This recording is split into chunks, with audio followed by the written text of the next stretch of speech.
Peer নিয়ে আলোচনা চলতেছে। তবে আমি খুশি, এক সময় যারা প্রচলিত নির্বাচনকে হারাম মনে করত, এক সময় যারা প্রচলিত নির্বাচনকে হারাম মনে করত, এখন সেই প্রচলিত নির্বাচনকে তারা পিয়ারের কারণে, হালাল তো দূরের কথা, এইটাকে সুন্নত বানায় দিচ্ছে। এটা ভালো, এটা উন্নত হয়েছে কমপক্ষে। একসময় নির্বাচনকে হারাম মনে করতো, এখন পিয়ারকে তারা হারাম মনে করে। অথচ আল্লাহর বান্দা পিয়ার কি জিনিস জানিই না। সংখ্যা আনুপাতিক হারে নির্বাচন হবে। দেখেন, গোটা দুনিয়ার মধ্যে বিভিন্ন পদ্ধতিতে নির্বাচন চলছে। এর মধ্যে 170টা দেশে নির্বাচন হয়, তার মধ্যে 91টা দেশে পিয়ার সিস্টেম নির্বাচন হয়। পিয়ারের হাজারো পদ্ধতি আছে। আসলে মূল ব্যাখ্যাটা কোন জায়গায়? সংসদ যারা সদস্য হবে তাদের কাজটা কি, এইটা নির্ধারণ করার আগ পর্যন্ত সব জায়গায় গ্যাঞ্জাম লাগবে। স্থানীয় সরকারের কাজটা কি, যেমন চেয়ারম্যান, উপজেলার চেয়ারম্যান, মেয়র, মেম্বার, জেলা পরিষদের চেয়ারম্যান, এদের কাজটা কি? স্থানীয় পরিষদ এবং সংসদ, এই দুইটার মধ্যে পার্থক্য না বুঝলে পিয়ারে গিয়ে আপনার গ্যাঞ্জাম লাগবে। পিয়ারে গিয়ে কি লাগবে? ভেজাল লাগবে, গ্যাঞ্জাম লাগবে। আমরা মনে করি সংসদ সদস্যের মূল কাজ হলো আইন প্রণয়ন করা, আইন বাস্তবায়ন করা। আর স্থানীয় সরকারের কাজ হলো উন্নয়ন করা। এই রাস্তা লাগবে, ঘাট লাগবে, পোল লাগবে, ব্রিজ লাগবে, এটা কাজ হলো স্থানীয় সরকার, চেয়ারম্যান, মেম্বার, উপজেলার চেয়ারম্যান, জেলা পরিষদের চেয়ারম্যান, মেয়র, কথাটা বুঝাতে পারিনি। এদের কাজ হলো স্থানীয় উন্নয়ন করা। আর এমপিদের কাজ হলো আইন প্রণয়ন করা, আইন বাস্তবায়ন করা। কোন জায়গায় আইন প্রয়োগ হচ্ছে না, কোন জায়গায় আইনের অবস্থাটা কি, কোন জায়গায় চুরি হচ্ছে, ডাকাতি হচ্ছে, আইন শৃঙ্খলার খেলাপ হচ্ছে, সেক্রেটারিদের কাছে, সচিবদের কাছে প্রেশার ক্রিয়েট করবে, তারা দেশটাকে সুন্দর সুস্থ রাখার চেষ্টা করবে। এর জন্য দরকারটা কি? যোগ্যতা সম্পন্ন কিছু মেম্বার অফ পার্লামেন্ট, সংসদ যারা সদস্য হবে তাদের মধ্যে যোগ্যতা থাকা চাই।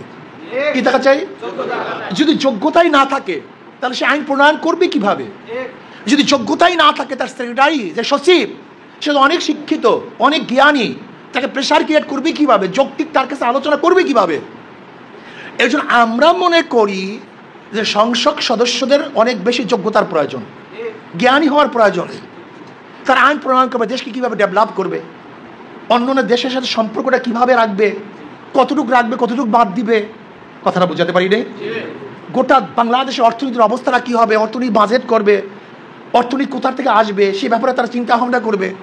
এইটা হলো পার্লামেন্টের মেম্বারদের কাজ। এখন কি করবেন? যদি পিআরসি নির্বাচন হয় তাহলে আদর্শ ভিত্তিক নির্বাচন হবে, মার্কা ভিত্তিক নির্বাচন হবে, সংসদ যৌথ হবে, সব আদর্শের মানুষ সংসদে যাবে, সব আদর্শের মানুষ প্রত্যেক আদর্শের কথা বক্তব্য তুলে ধরতে পারবে, প্রত্যেক আদর্শের মানুষ তাদের বক্তব্য তুলে ধরতে পারবে। যেমন হিন্দুরা বলবে আমাদের এই সমস্যা, খ্রিস্টানরা বলবে আমাদের এই সমস্যা। এখন বলতে পারেন হুজুর তাহলে হিন্দু খ্রিস্টানদের তো সংখ্যা বেড়ে যাবে, এটা আমরা ভুল বলতেছেন, এটা ভুল মেসেজ। বাংলাদেশে মোট সংখ্যালঘু পার্সেন্টেজ 7 বা 8, 92% মুসলমান।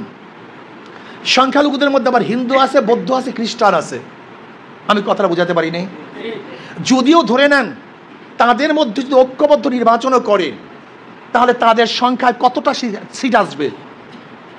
বরং বর্তমান যে সংসদগুলো চলতেছিল তাতে কিন্তু সংখ্যালঘুদের সিট অনেক বেশি। কোনো সংসদে 18 জন, 20 জন, 25 জন। যদি ওরা যদি সব ঐক্যবদ্ধভাবেও খ্রিস্টান, বৌদ্ধ, নিগ্রো, পাহাড়ি সবাই মিলেও যদি নির্বাচন করে তারপরে এতগুলি সিট কোনোদিন পাওয়া সম্ভব না। আমি কথাটা বুঝতে পারছি?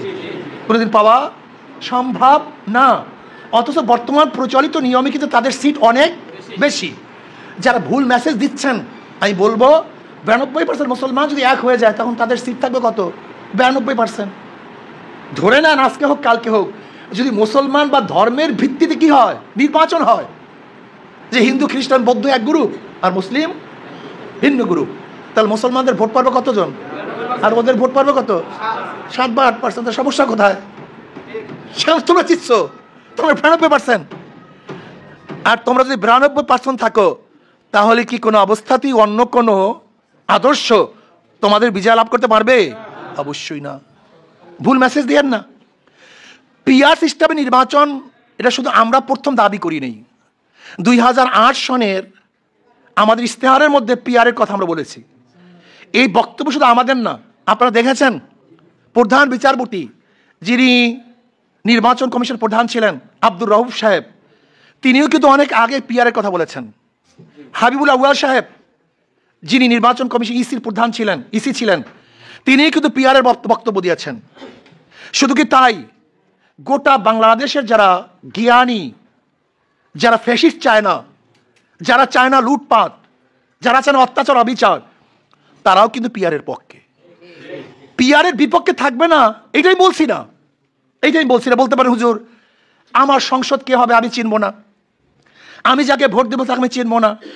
আসলে ব্যাপারটা হলো আপনি তো ভোট দেন মার্কায়, আপনি তো ব্যক্তিকে ভোট দেন না। যদিও আপনি ব্যক্তিকে ভোট দিতে চান, তাহলে আপনি যাকে ভোট দিচ্ছেন সে কি জিতবে এরকম কোনো গ্যারান্টি আছে? তাহলে সমস্যা কোথায়? আপনি যাকে ভোট দিচ্ছেন সে যে জিতবে তো গ্যারান্টি নাই। তাহলে আপনার ভোটের বাইরে তো আপনি আরেকজন সদস্যকে মেনে নিয়েছিলেন, বুঝাতে পারিনি। আপনি ভোট দিয়েছেন এক মার্কায়, নির্বাচিত হয়েছে, তা আপনার লোক তো সে নির্বাচিত হয় নাই, তখন কি আপনি তাকে মানেন নাই? যদি আপনার প্রার্থী নির্বাচিত না হলেও যেই প্রার্থী জিতে তাকে মানতে পারেন, তাহলে এখানে আপনার মানতে অসুবিধা কোথায়? আমি কথাটা বুঝাতে পারিনি। আমি তো এই কথা বলছি না আপনার নির্ধারণ হবে না, প্রার্থী একজন নির্ধারণ হবে। সে কে হবে? যে আদর্শবান, নীতিবান, চরিত্রবান, যার মধ্যে যোগ্যতা আছে। এখন যে সিস্টেমে নির্বাচন হচ্ছে তাতে অবস্থাটা কি হয়? চোর, ডাকাত, বদমাশ, লুটেরা, গুন্ডারা অবৈধ টাকার মাধ্যমে পেশি শক্তি ব্যবহার করে তারা নির্বাচিত হয়। তারা এলাকার মধ্যে সেই টাকা উঠাবার জন্য চাঁদা তুলে, লুট করে, খুন করে, গুম করে, অবৈধ টাকা দিয়ে ভোট ক্রয় করে। কিন্তু পিআর সিস্টেমে নির্বাচন হলে অবৈধ টাকার সরাসরি থাকবে না, গুন্ডারা ক্ষমতায় যেতে পারবে না, চাঁদাবাজি চিরতরে বন্ধ হয়ে যাবে। আজকে কি করতেছে আমরা সংসদ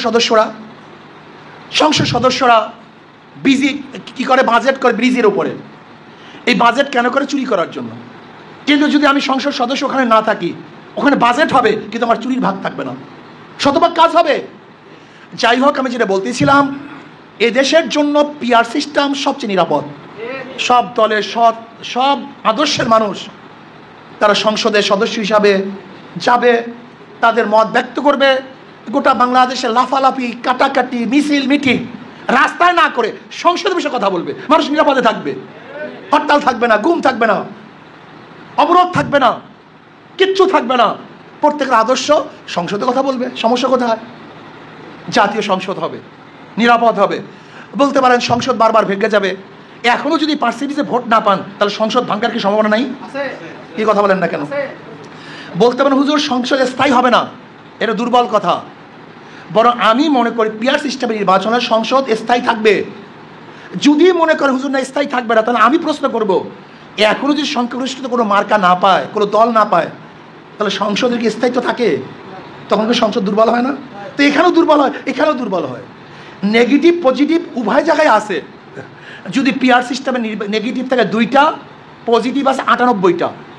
আর বর্তমান প্রচারিত নির্বাচনে যদি পজিটিভ থাকে 2টা, নেগেটিভ 98টা। দেখেন প্রত্যেক জায়গায় ভালো মন্দ আছে। আমরা ঔষধ সেবন করার আগে কি দেখি?